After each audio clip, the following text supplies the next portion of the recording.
Хабар-24 продолжает свое вещание. Вновь выпуск новостей. С вами Арстан Балтин. Здравствуйте. Восточно-Казахстанская область в этом году получит 12,5 миллиарда тенге по программе «Нурлы-Жол». На эти средства в регионе реализуют 29 проектов. В приоритете 3 направления: возведение объектов образования, подведение инженерных сетей к строящимся домам и модернизация ЖКХ. Благодаря госфинансированию 5 новых школ появятся в Семее, в селах Бобровка, Верх-Уба. В Аягуде построят сразу 2 учебных заведения. Это полностью решит проблему трехсменных школ в городе. Нурлы-Жол даст возможность до конца года отреставрировать и водозаборы в Усть-Каменогорске, водопроводные сети и очистные сооружения в Семее, а также в селах Шульбинск и Хайнар. Выделенные на первый квартал 1 миллиард 300 миллионов тенге уже освоены в полном объеме. Планируем, что в текущем году все проекты Нурлы-Жола будут осуществляться в соответствии с графиком производства работ. На сегодняшний день практически можно сказать, что ситуация улучшена к прошлому году, и работы начаты. До конца года планируем к завершению объекты. Администратор бюджетных программ, также подрядчики обязуются завершить. А в Алматы заработала интернет-площадка, которая позволит предпринимателям найти иностранных инвесторов. На сайте могут зарегистрироваться как инициаторы бизнес-проектов в Казахстане, так и потенциальные партнеры из-за рубежа. Для инвесторов здесь собрана вся необходимая информация на английском языке, составленная на основе часто задаваемых вопросов. Как получить бизнес-визу, какие имеются субсидии и преференции, а также какие отрасли нуждаются в финансировании. Приоритетные сферы для инвестиций сегодня – это торговля, услуги, пищевое производство, легкая промышленность и логистика. Самая уникальность этого сайта в том будет, что каждый инициатор, который ищет инвестора, он может также на этой платформе опубликовать свои какие-то заявки определенные и там же может состыковываться с другими инвесторами. То есть это будет как особая платформа для встречи самих отечественных инициаторов с иностранными инвесторами бизнеса. Тем временем в 40 километрах от Караганды развернули прибыльный бизнес. Лимонная роща в поселке Топар принесла 40 тонн плодов в прошлом году. Урожай лимона уже разобрали карагандинские торговые сети. А остальные площади теплицы сейчас заняты другими экзотическими фруктами и овощами. Отмечу, одно из важнейших предприятий села создано из подсобного хозяйства электростанции. Как под Карагандой выращивают папайю, апельсины и грейпфруты, узнала Марина Золотарева.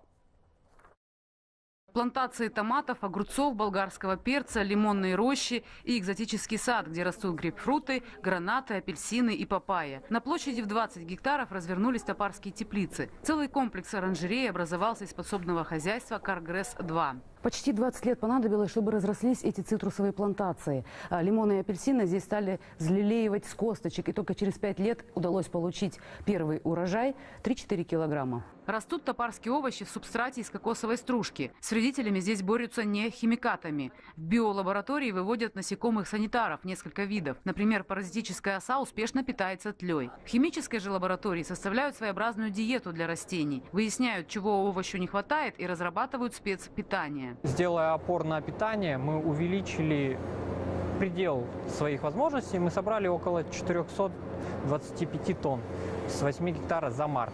Это максимум, то, что получал 8-гектарник за всю свою жизнь. 3 года здесь шла модернизация. Внедрили систему капельного орошения. За климатом и поливом в теплицах следит компьютер. Также установлена система досветки. Она позволяет обманывать флору в зимние месяцы. Опыляют растения израильские шмели. Раз в 2 недели ульи доставляются самолетом. Заботы требуют, конечно, в первую очередь деревья. То есть это формировка, удаление ненужных побегов.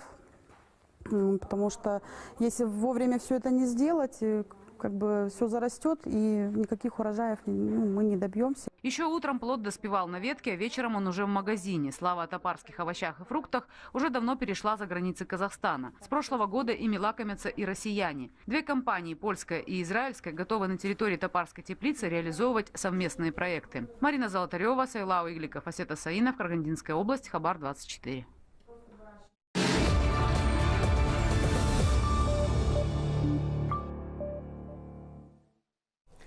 В школе американского города Сан-Бернардино в Калифорнии произошла стрельба. Погибли 3 человека. Как сообщает Associated Press, в классную комнату вошел мужчина с револьвером и застрелил учительницу, ранив при этом двоих школьников, а затем застрелился и сам. Позже один из пострадавших учеников скончался в больнице. Злоумышленник, как выяснили полицейские, был мужем убитой учительницы. О его мотивах ничего не сообщается. Полиция заявила, что власти контролируют ситуацию и угрозы для жителей города нет. Тем не менее, в ближайшие дни школа будет закрыта. Сан-Бернардино отличается высоким уровнем насильственных преступлений. 2 года назад в городе стрелки атаковали Центр помощи людям с ограниченными возможностями.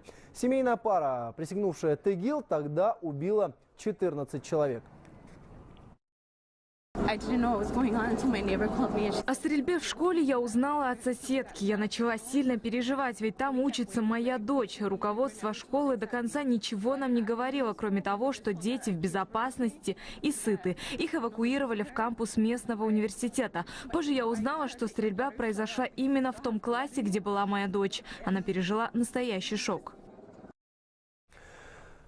Более 10 мигрантов получили ранения в результате пожара во Франции. Огонь охватил приют, в котором проживают около 1500 беженцев. По словам свидетелей, пожар был настолько сильным, что языки пламени видели за несколько километров от места ЧП. В результате городок, состоявший из деревянных домиков, сгорел полностью. По словам полицейских, огонь в лагере вспыхнул после массовой драки с поножовщиной между его обитателями, афганцами и курдами. В потасовку пришлось вмешаться полиции. Чтобы усмирить толпу, стражи порядка применили слезоточивый газ и резиновые дубинки.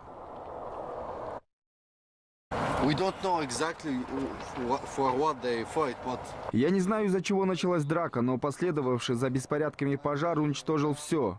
Я все потерял, у меня остался только документ, подтверждающий мой статус беженца. Я не знаю теперь, что делать дальше.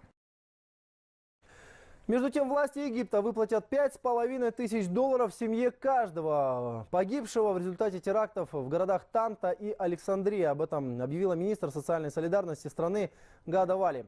Напомню, 9 апреля в церквях Танты и Александрии прогремели взрывы. Жертвами атак стали свыше 40 человек, более 100 получили ранения. Ответственность за теракты взяла на себя группировка ТЭГИЛ. В связи с произошедшим египетские власти ввели в стране чрезвычайное положение сроком на 3 месяца.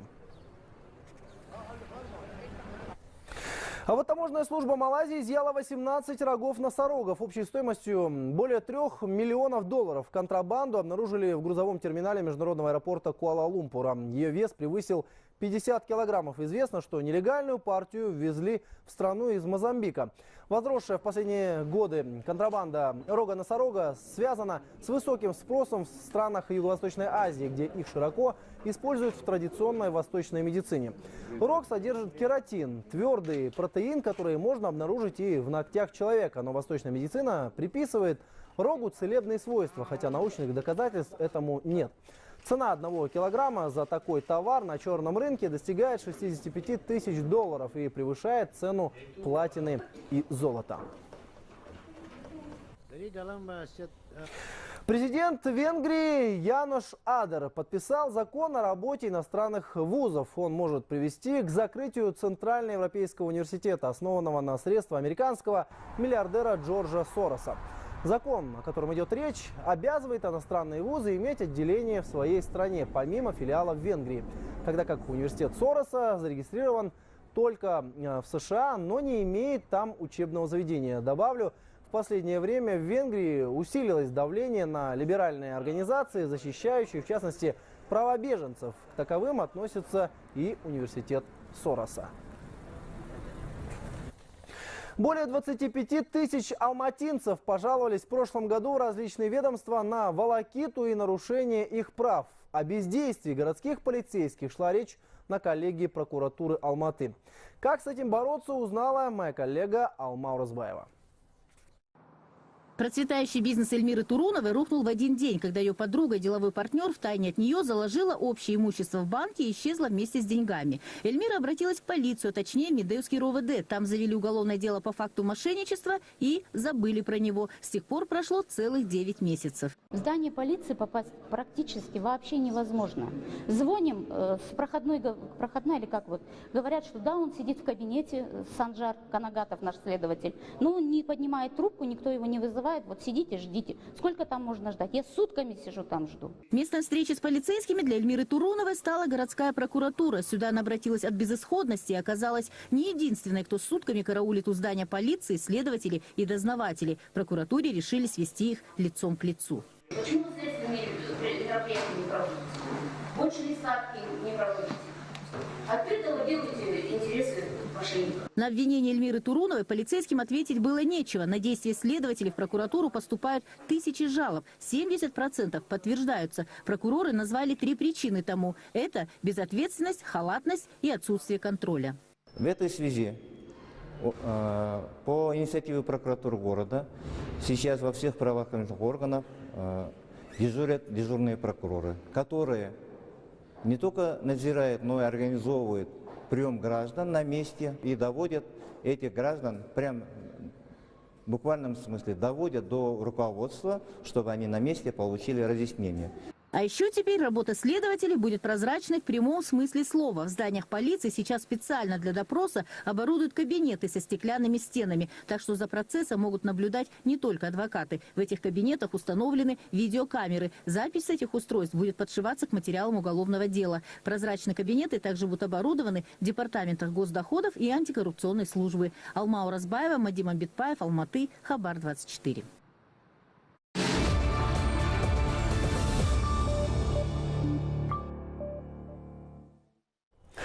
В коллекции «Города мира из космоса» теперь есть фотография и казахстанского Жезказгана. В Караганде традиционно встретили космонавтов. Командир экипажа корабля «Союз МС-02» Сергей Рыжиков знаменит необычными снимками из космоса. Напомню, накануне космонавты Андрей Борисенко, Сергей Рыжиков и астронавт НАСА Роберт Шейн Кимброу вернулись из длительной экспедиции. В космическом полете они находились почти полгода. В российскую программу научных исследований входило более 50 экспериментов. К сожалению, вырастить перец в невесомости не получилось. Как рассказали космонавты, не было доставлено специальное оборудование. Зато удалось начать эксперимент по управлению самоходными аппаратами прямо с орбиты.